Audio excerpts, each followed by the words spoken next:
सासू माँ, अब दोनों बहुओं को अलग करने का समय आ गया है। ये हमारा कमरा है, अब से तुम इस कमरे में मत आना। यहाँ से अपने खिलौने भी लेकर जा और हमें तेरा दिया हुआ कोई भी उपहार नहीं चाहिए।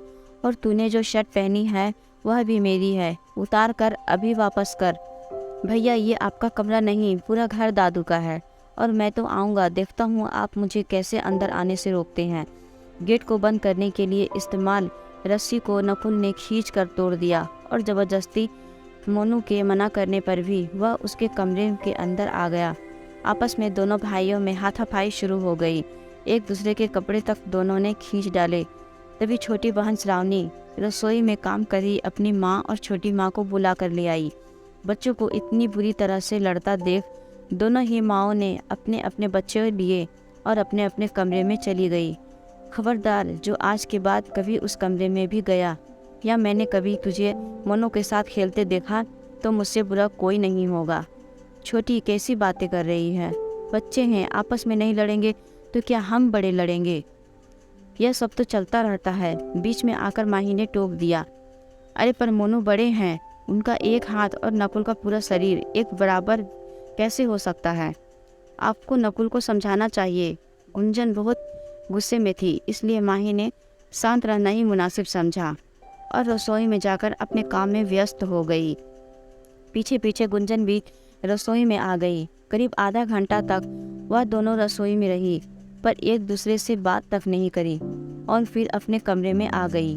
अभी दोनों कमरे में आकर बैठी ही थी। तीनों बच्चों के खिलखिलाने की आवाज़ पूरे घर में गूंज रही थी, जैसे कुछ देर पहले कुछ हुआ ही ना हो।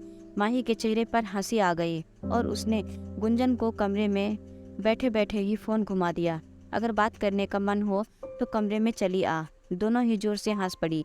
ये कहानी है गुंजन और माही की, जो एक ही घर में बहुएं हैं। देवरानी जेठानी कम और बहनें ज़्यादा।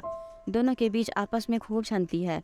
कभी कभी दोनों बातों में इतनी मशगूल हो जाती कि उनकी सास मनोरमा जी अक्सर उनके आपस में प्यार और लगाव से चिढ़ने लग जाती। माही घर की बड़ी बहू है, उसके 2 बच्चे हैं, मोनू और श्रावणी। वहीं गुंजन छोटी है, उसके पास सिर्फ एक ही बच्चा है।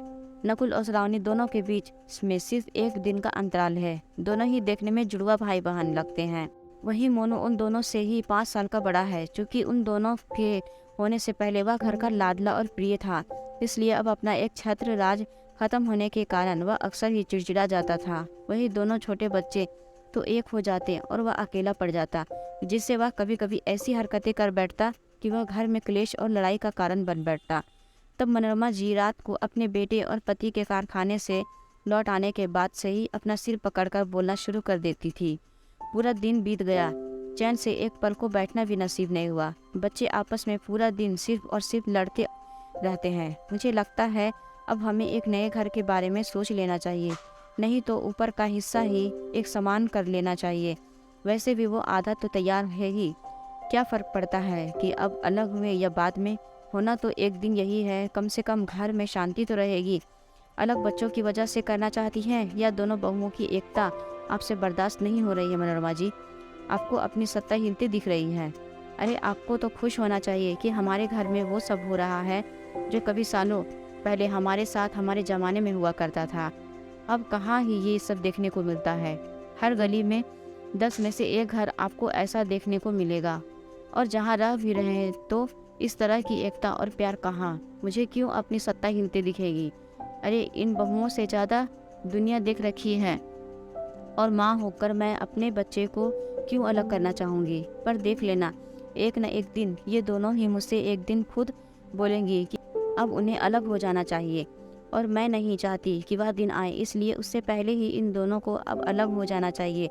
मनोरमा जी बुरी तरह से चिढ़ जाती है। मनोरमा जी का दोनों ही बहुओं को अलग करने की जिद का हर दिन जारी रहता, और हर दिन उनके बेटे को और वेद प्रकाश जी उनका मजाक बनाते और बात वहीं की वहीं अटक कर रह जाती। पर जैसे जैसे समय निकलता जा रहा था, बच्चे भी बड़े हो चुके थे। कुछ समय बाद माही और गुंजन खुद अलग अलग घर की चाह करने लगती है। बहनों से रहने वाली दोनों के बीच में आखिर ऐसा क्या हुआ होगा? क्या वेद प्रकाश जी अब उनकी बात मानेंगे? हम अगले भाग में पढ़ेंगे। दोस्तों, अगले भाग पढ़ने के लिए कल का इंतज़ार ज़रूर कीजिएगा। कल मैं वही कहानी लेकर आऊँगी। धन्यवाद।